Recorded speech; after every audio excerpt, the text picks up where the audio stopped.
Assalamualaikum class. Today our topic is respiratory system. As you know that respiratory system means exchange of two gases, taking in oxygen gas and taking out carbon dioxide gas. That is called exchange of gas, and it is also called extracellular respiration. Respiration are of two types: cellular respiration and extracellular respiration. Extracellular respiration वो respiration जिसमें nostrils involve है और oxygen जो है वो body के अंदर enter हो रही है, जबकि कार्बन डाइऑक्साइड बॉडी से बाहर रिलीज हो रही है। That is extra cellular respiration. और सेलुलर रेस्पिरेशन वो रेस्पिरेशन जिसमें ये ऑक्सीजन जो कि बॉडी के अंदर एंटर हुई है ये हर सेल में पहुंचे और हर सेल में जाकर ये ऑक्सीजन जो है फूड की ऑक्सीडेशन कर कर एनर्जी प्रोड्यूस करे। That is called cellular respiration. इसमें each and every cell can respire. अगर हम फ्रॉग की बात करते हैं तो फ्रॉग में 3 टाइप्स की रेस्पिरेशन होती है।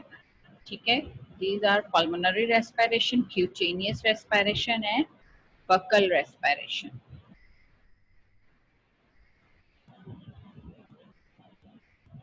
Pulmonary respiration वो रेस्पिरेशन जो कि आपके जिसमें लंग्स इन्वॉल्व हो। पल्मोनरी का जो वर्ड है that is specially for lungs.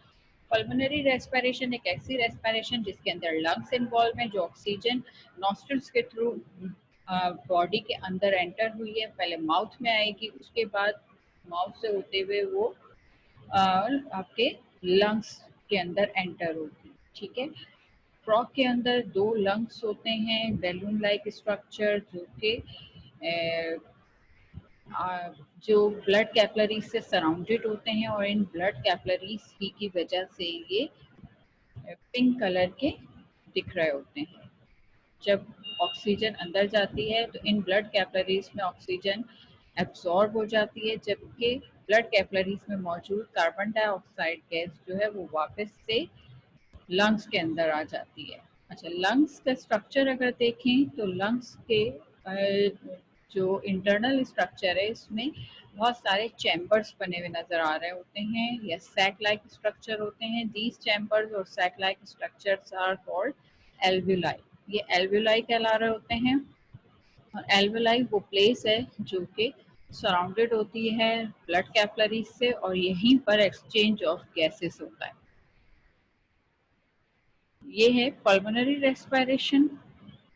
Pulmonary respiration के बाद second type of respiration is cutaneous respiration. Cutaneous का जो वर्ड है ये स्किन के लिए है, तो वो रेस्पिरेशन जो कि स्किन के थ्रू हो that is called cutaneous respiration.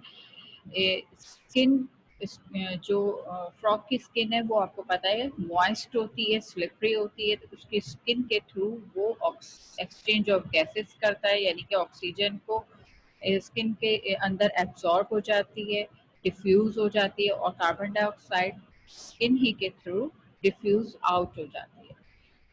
That type of respiration occur during swimming and hibernation period. ठीक है, फ्रॉग ये इस तरीके की रेस्पिरेशन कब करता है? जब वो स्विमिंग कर रहा होता है, यानी कि पानी के अंदर होता है, या जब वो हाइबरनेशन पीरियड में अपने विंटर स्लीप पर गया हुआ होता है। ठीक है, ऑक्सीजन उसकी डिफ्यूज हो जाएगी ब्लड के अंदर और कार्बन डाइऑक्साइड डिफ्यूज आउट हो जाएगी। बकल रेस्पिरेशन, इसके अंदर बकल कैविटीज इन्वॉल्व होती है। बकल कैविटी को की इंटरनल स्किन जो है वो कैसी होती है? थिन होती है, मॉइस्ट होती है और ब्लड कैपिलरीज से जो है वो सराउंडेड होती है। ठीक है, तो यहाँ भी उसी तरीके से एक्सचेंज ऑफ गैसेस होता है कि वो अपने माउथ को ओपन करेगा, ऑक्सीजन एब्जॉर्ब करेगा और वो ऑक्सीजन डिफ्यूज इन करेगी ब्लड कैपिलरीज में और ब्लड कैपिलरीज में मौजूद कार्बन डाइऑक्साइड जो है वो डिफ्यूज आउट हो जाएगी। So that is called buccal respiration. So respiration is very simple process in frog. तो जब अगर आप देखें तो पल्मोनरी रेस्पिरेशन जो है ये फ्रॉग उस टाइम पर करता है जब वो कहाँ होता है, जब वो लैंड के ऊपर होता है, जबकि क्यूटेनियस और बकल रेस्पिरेशन ये अमूमन वो जब वाटर के अंदर होता है, पॉन्ड में मौजूद है, स्विमिंग कर रहा है, उस टाइम पर इन दोनों तरीकों से रेस्पायर कर सकता है। अपना माउथ वाटर से बाहर कर कर बकल रेस्पिरेशन के जरिए वो रेस्पायर करता है। Other function system is circulatory system.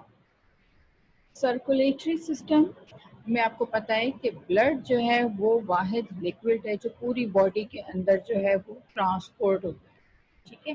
Blood वो टिश्यू भी कह सकते हैं आप ब्लड को, blood combination of different cells है, ठीक है। ब्लड के अंदर मुख्तलिफ टाइप के सेल्स इन्वॉल्व होते हैं, तो ब्लड पूरी बॉडी के अंदर सर्कुलेट करता है और अपनी सर्कुलेशन के साथ डिफरेंट मटेरियल को भी बॉडी के अंदर सर्कुलेट करता है, जैसे कि ऑक्सीजन है, कार्बन डाइऑक्साइड है, हॉर्मोन्स हैं, इसके अलावा डाइजेस्टेड फूड है।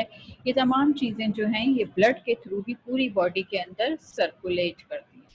फ्रॉग का circulatory system close type circulatory system कहलाता है। What does mean by close type, यानी कि closed vessels are involved in the type of system, यानी कि क्लोज्ड वेसल्स मौजूद हैं इसके बकल के इस सिस्टम के अंदर, तो is called close type circulatory system. इसमें ब्लड वेसल्स जो हैं वो ब्लड को पंप करती हैं, के अंदर पंप होता है blood bye an organ that is called heart. Heart main organ है। हार्ट के साथ टू टाइप्स की या थ्री टाइप्स की आप कह सकते हैं क्या जो वेसल्स हैं वो इन्वॉल्व होती हैं जो कि पूरे ब्लड को बॉडी में सर्कुलेट कर रही होती हैं। हार्ट का काम क्या है, हार्ट एक मस्कुलर ऑर्गन है, पंपिंग ऑर्गन है जो ब्लड को पूरी बॉडी के अंदर पंप करता है। इसके साथ थ्री टाइप्स की वेसल्स मौजूद होती हैं। These are called arteries, veins and capillaries. Arteries वो वेसल्स जो कि ब्लड को हार्ट से दूर लेके जाएं, यानी कि बॉडी के तमाम पार्ट्स में ब्लड को सप्लाई करने वाली वेसल्स जो हैं वो आर्टरीज कहलाती हैं। वेन्स वो वेसल्स जो कि पूरी बॉडी से ब्लड को कलेक्ट कर कर रिटर्न बैक करती हैं हार्ट को, so these are called veins. और कैपिलरीज वो स्मॉल वेसल्स हैं जो कि टिश्यूज और डिफरेंट टिश्यूज के दरमियान मौजूद होती हैं और ये एक्सचेंज ऑफ मटेरियल में इन्वॉल्व होती हैं, जैसे कि आपने अभी पढ़ा रेस्पिरेटरी सिस्टम, ठीक है। तो लंग्स में एल्वेलाई के सराउंड में क्या मौजूद है, ब्लड कैपिलरीज जो कि ऑक्सीजन और कार्बन डाइऑक्साइड की एक्सचेंज में इन्वॉल्व हैं, ठीक। तो ब्लड कैपिलरीज जो हैं एक तो बहुत फाइन थिन स्मॉलर होती हैं जिसकी वजह से ये इजीली टिश्यू के अंदर पेनिट्रेट कर सकती हैं, ठीक है। तो इतनी थिन होती हैं, इतनी स्मॉल इन साइज होती हैं कि ये इजीली तमाम टिश्यूज तक पहुंच जाती हैं और उसकी वजह से टिश्यू तक तमाम मटेरियल्स को पहुंचा सकती हैं। हार्ट का स्ट्रक्चर देखें तो हार्ट, अगर आप फ्रॉग के हार्ट की बात करते हैं तो किस तरीके का इसका शेप होता है, हार्ट इज अ कॉनिकल, ठीक है, यानी कि कोन लाइक स्ट्रक्चर है इसका, कॉनिकल है, मस्कुलर पंपिंग ऑर्गन है, अब अपर एब्डोमिनल कैविटी के अंदर मौजूद होता है और इसके अराउंड एक मेम्ब्रेन मौजूद होती है जो पेरिकार्डियम कहलाती है, ठीक है। Heart enclosed in a thin membrane that is called pericardium. मुस्तकिल कॉन्ट्रैक्ट और रिलैक्स होता रहता है। हार्ट अपनी पूरी लाइफ किसी भी टाइम पर ये रुकता नहीं है, बल्कि इसका मुस्तकिल एक फंक्शन है that it contracts and expand, और इस कॉन्ट्रैक्ट और एक्सपेंड होने की ही वजह से ये ब्लड को आगे पंप कर पाता है और इसकी वजह से ही हार्ट बीट डेवलप होती है। मुस्तकिल कॉन्ट्रैक्शन और एक्सपेंशन जो है हार्ट की, इसकी वजह से हार्ट के अंदर हार्ट बीट डेवलप होती है और एक करंट जनरेट होता है। ये करंट ब्लड को आगे की तरफ सर्कुलेट करने में हेल्प कर रहा होता है। फ्रॉग के हार्ट को हम 3 चैम्बर्स में डिवाइड करते हैं। आप डायग्राम देख सकते हैं। There are 3 chambers of heart. ठीक है, ये इसके दो व्यूज हैं, एक है ventral view and the other one is dorsal view. पहले हम वेंट्रल व्यू को डिस्कस कर लेते हैं। वेंट्रल व्यू में आप देखें कि अपर पार्ट है, दो अपर चैम्बर्स हैं और एक lower chamber. Upper chambers are called right auricle, left auricle. ठीक है, right auricle and left auricle. और लोअर नीचे की तरफ जो चैम्बर है दैट इज कॉल्ड वेंट्रिकल। ठीक है, तो ऑरिकल्स और वेंट्रिकल्स इसके 3 इसके चैम्बर्स हैं।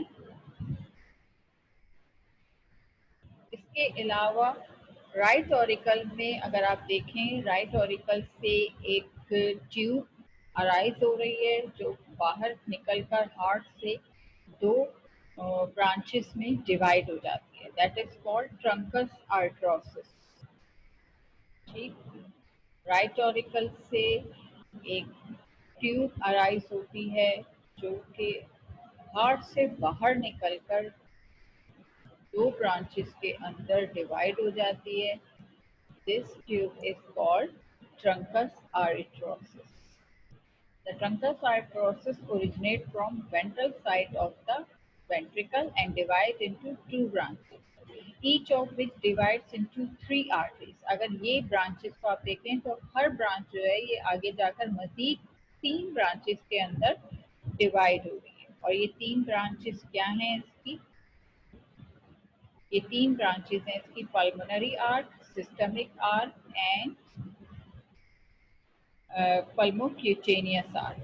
ठीक है, systemic arch, pulmocutaneous arch and pulmonary arch. तो ये 3 आर्ट में डिवाइड हो जाते हैं। अगर इसका डॉर्सल व्यू देखें हार्ट का, तो बैक साइड पर एक और चैम्बर मौजूद होता है that is called sinus venosus. Sinus venosus को अगर आप देखें तो ऊपर की तरफ से 2 लार्ज वेन और नीचे की तरफ से एक लार्ज वेन मिलकर इसको डेवलप कर रहे होते हैं sinus venosus. Sinus venosus is a sac like structure. ठीक है, इसका स्ट्रक्चर देखें तो ये सैक की तरह एक स्ट्रक्चर है जो कि कंसिस्ट कर रहा है 2 बड़ी वेन्स जो कि ऊपर की तरफ मौजूद हैं और एक वेन जो कि नीचे की तरफ मौजूद है। इन 3 वेन्स पर ये कंसिस्ट कर रहा है। ये वेन्स कहलाती हैं pre caval and post caval. ठीक है, ऊपर की तरफ जो 2 बड़ी वेन्स हैं these are called pre caval and the lower one is called post caval. ये जो 2 चैम्बर्स हैं यानी कि एक truncus arteriosus and the other one is sinus venosus, both of them are called accessory chambers। ठीक है, लेकिन ये ट्रू चैम्बर्स नहीं है, यानी कि हार्ट के ट्रू चैम्बर्स नहीं है, बल्कि ये क्या है, ये एसेसरी चैम्बर्स कहलाते हैं। और अगर आप ट्रू चैम्बर्स की बात करें तो हार्ट के ट्रू चैम्बर्स कितने होते हैं? हार्ट के 3 ट्रू चैम्बर्स होते हैं। ठीक है, और ये 2 चैम्बर्स हैं राइट ऑरिकल और एट्रियम, लेफ्ट ऑरिकल और एट्रियम एंड वेंट्रिकल। यानी कि राइट और लेफ्ट ऑरिकल, चाहे आप उसको ऑरिकल कहें या एट्रियम कहें, और नीचे की तरफ जो कॉनिकल शेप का चैम्बर है दैट इज कॉल्ड वेंट्रिकल। तो ट्रू चैम्बर्स जो हैं इसके कितने हैं? हार्ट के 3, और जो 2 दूसरे चैम्बर्स मैंने बताए यानी कि ट्रंकस आर्टरोसिस जिस जो आपको वेंट्रल व्यू में ऑब्जर्व होता है, और साइनस विनोसिस जो कि डॉर्सल व्यू में, यानी कि अगर आप पीछे की तरफ से हार्ट को देखें तो वहां पर डॉर्सल व्यू से आपको साइनस विनोसिस नजर आएगा।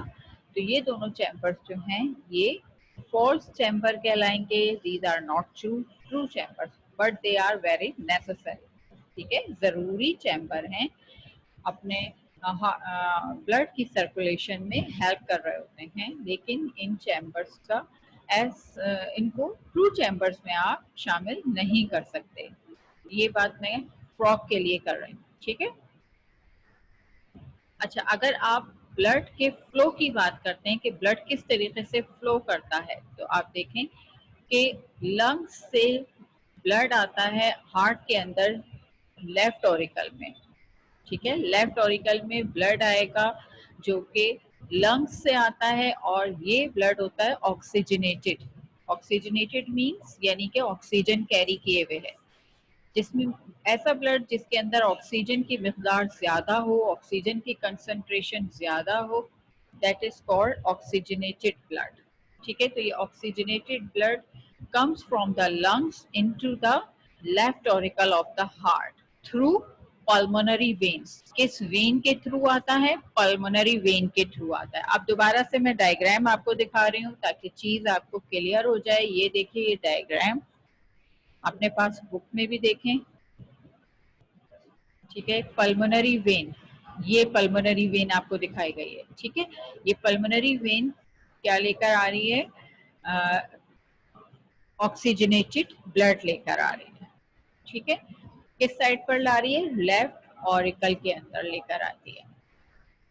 The deoxygenated blood from the other part of the body enters the sinus venosus. तमाम बॉडी से deoxygenated blood को कलेक्ट कर कर बहुत सारी वेन्स लाती हैं, और फाइनली ये तमाम वेन्स जो हैं वो इसको प्री कैवल और पोस्ट कैवल में जो है वो डिस्चार्ज करती हैं इस डीऑक्सीजनेटेड ब्लड को, और प्री कैवल और पोस्ट कैवल फाइनली इसको साइनस विनोसिस में जमा कर देता है।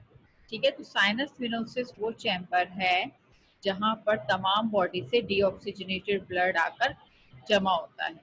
फिर ये राइट ऑरिकल में चला जाता है। साइनस विनोसिस जो है इसको फिर ट्रांसफर कर देता है इनटू राइट ऑरिकल। जब ये दोनों ऑरिकल कॉन्ट्रैक्ट होते हैं तो ये blood pushed into single ventricle, ये वेंट्रिकल के अंदर चले जाएगा। यानी कि ऊपर के दोनों ऑरिकल कॉन्ट्रैक्ट करेंगे तो नीचे वाले जो चैम्बर है वेंट्रिकल, ये तमाम ब्लड वेंट्रिकल में चला जाएगा, और जब वेंट्रिकल कॉन्ट्रैक्ट करेगा तो ये ब्लड पंप होकर ट्रंकस आर्टरोसिस में आ जाएगा।